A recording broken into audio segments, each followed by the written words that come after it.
I first and foremost would like to give all the glory to the Almighty God for the opportunity He has given me to serve my people and the people of Oyo State in particular. God has been very kind. In the last 16, 20 years, we've been working, serving the people.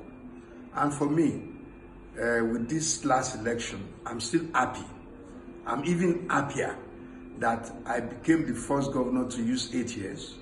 Not only that, I will be the first governor to hand over to someone that we have all chosen from our party. Not only this, so far with the result, I delivered for the president of Nigeria. He has won Oyo State. 2 out of 14 House of Reps, I delivered 9. Out of 3 senators, so far we delivered 2. Mine remains. And if after looking at the results, if it's all fair, true, I'll congratulate the winner. Otherwise, we'll challenge it.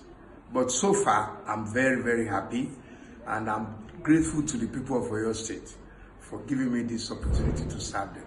And I will continue to serve them. It may be in a different capacity, maybe state level, federal level, anywhere, I'll continue to serve them. I'm very happy, and I give God all the glory. Bless you. Peace, love, and soul.